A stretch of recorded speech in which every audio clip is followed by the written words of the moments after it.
नमस्कार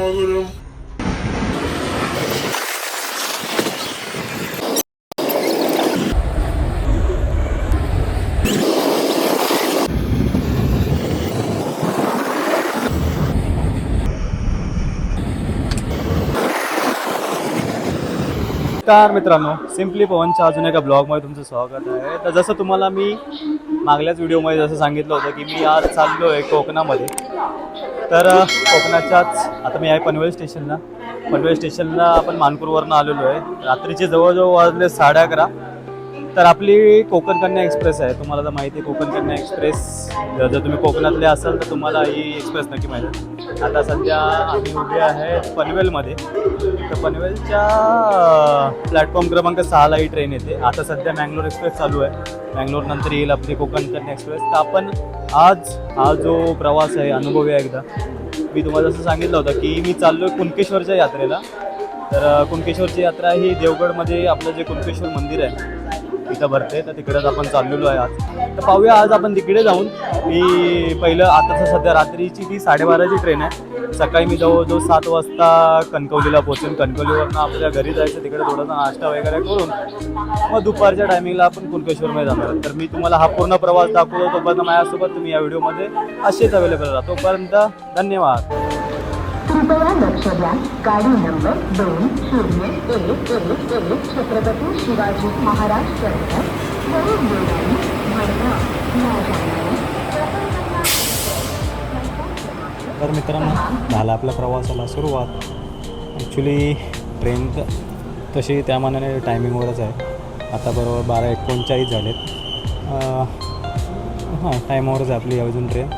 आणि sleeper coach आहे त्याच्यामुळे आतमध्ये बघा सगळे झाले आडवे, तुम्ही पाहू शकता.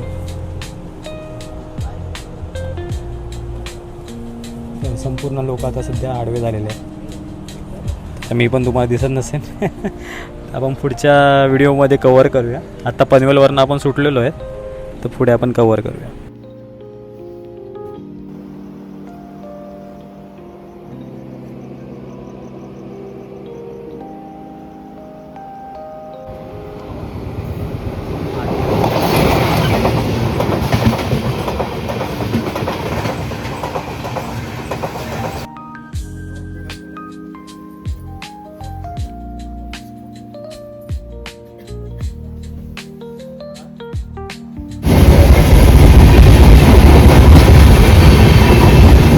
मित्रांनो, सकाळचे जवळजवळ आले 6:30 आणि आता आपण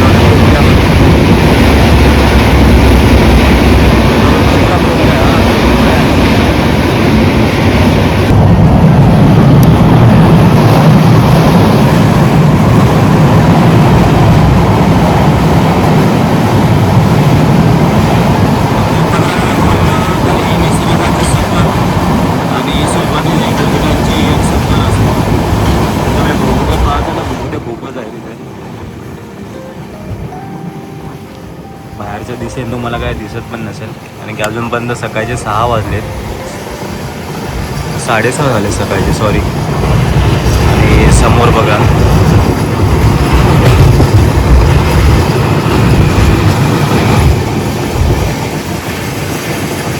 तर मित्रांनो, मजा हीच असते कोकण रेल्वेची, की ही निसर्गाची पूर्ण मजा घेत घेत तुम्ही हा सफर करू शकता. तरी सकाळी आहे आपली कोकण कन्या एक्सप्रेस रात्रीच्या टायमिंगची. त्या रात्रीच्या टायमिंगला कसं आहे की फेरीवाले फिरत नाहीत. नाही तर त्यांची म्हणजे ते फेरीवाल्यांची देखील एक मजा खूप असते कोकण रेल्वेच्या सफरमध्ये. खूप छान वाटतं त्यांच्या देखील त्या प्रवासात एक मजा येते त्यांच्यासोबत देखील. आणि हे बाहेरचं निसर्गरम्य वातावरण पाहायला. तर म्हणतात ना मित्रांनो, नशिबात लागतं कोरोना जन्म घेण्यासाठी. तसंच आहे. तर ते नशीब का लागतं ते तुम्हाला हे सगळ्या गोष्टी पाहूनच कळत असतं.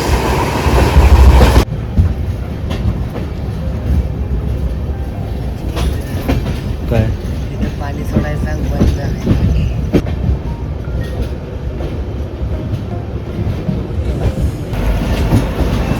तर मित्रांनो, पोचलो आपण फायनली रत्नागिरीमध्ये.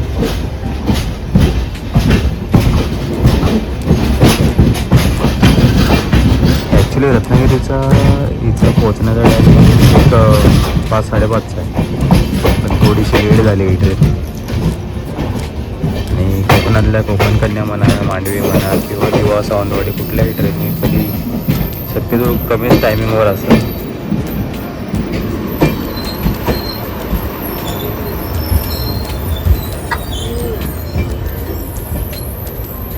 तर आलो आपण रत्नागिरीत.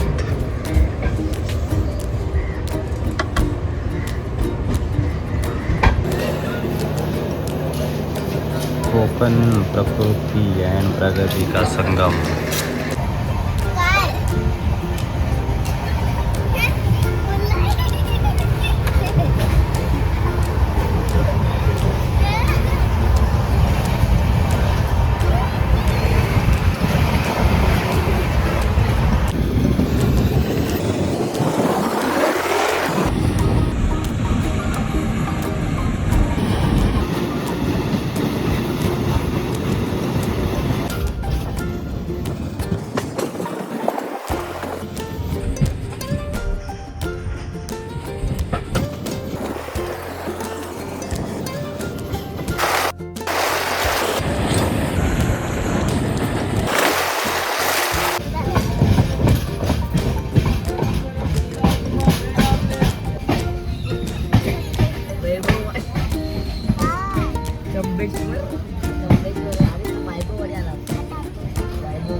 कोण नाही तुमच्या सीटवर का?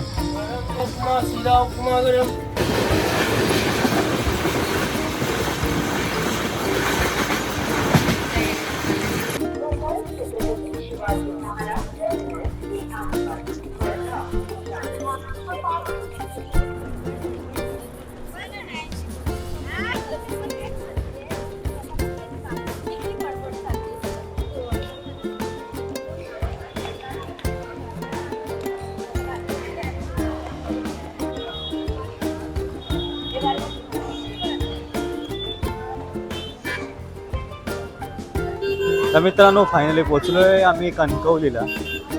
ॲक्च्युली जर तुम्हाला कुणकेश्वरला यायचं तर सर्वात जवळचं स्थानक हेच आहे कणकवली. तर तुम्हाला कुणकेश्वरसाठी पहिलं हे कणकवली उतरावं लागेल.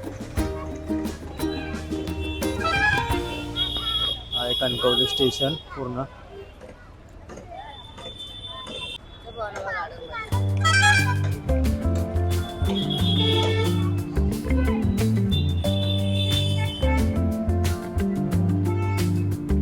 कणकवली सध्या भरपूर डेव्हलप केलेलं आहे. बघा इथे हे गार्डन वगैरे छोटंसं आणि लहान मुलांना समजा जरी एस टीची वाट पाहायची असेल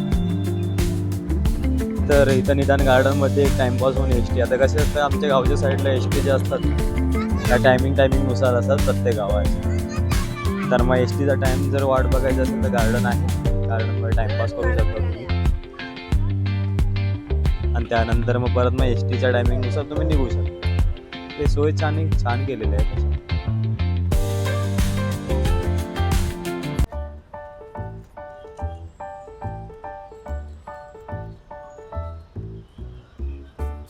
विदांची राणीची बाग बाल उद्यान. तर आता झालं असं आहे की आपण एस टीची वाट पाहतोय. आमची बच्चे कंपनी सध्या गेली तिथं खेळायला.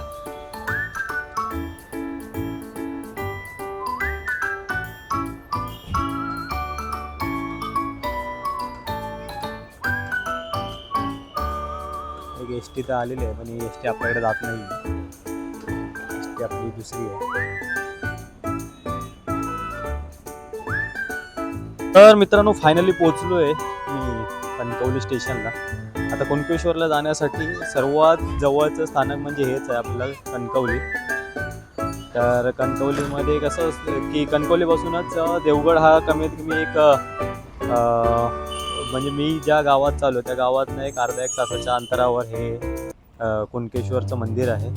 आणि संध्याकाळी म्हणजे काल बघा महाशिवरात्री झाली आणि आज आहे त्या महाशिवरात्रीच्या निमित्ताने 3 दिवस इथं जत्रा भरते. तर आज आहे 16 तारीख आणि अमावास्या आहे, सोमवती अमावास्या. तर त्याच्यामुळे मोठी अमावास्या असते. आणि दुसरी गोष्ट मोठी असे हे आहेत म्हणजे म्हणतात ना खूप जास्त मोठी प्रमाणात जत्रा भरते. ते देखील आपण आज पाहणार आहेत. ते आपण नेक्स्ट व्हिडिओमध्ये कवर करूया. सध्या तरी मी तुम्हाला आत्ता जे ह्या व्हिडिओमध्ये जे दाखवलं ते तुम्हाला कोकण कन्या एक्सप्रेसने कसं यायचं, कोकणात कसं यायचं, आणि दुसरी गोष्ट कोकणातली जी निसर्गरम्य सकाळ, त्यानंतर निसर्गरम्य असं वातावरण मी तुम्हाला दाखवलं. आता पुढे भेटूया आपण नेक्स्ट ब्लॉगमध्ये कुणकेश्वरच्या यात्रेसाठी. तर मित्रांनो, तोपर्यंत माझ्या चॅनलला लाईक करा, शेअर करा आणि सबस्क्राईब करा. धन्यवाद. Bye bye.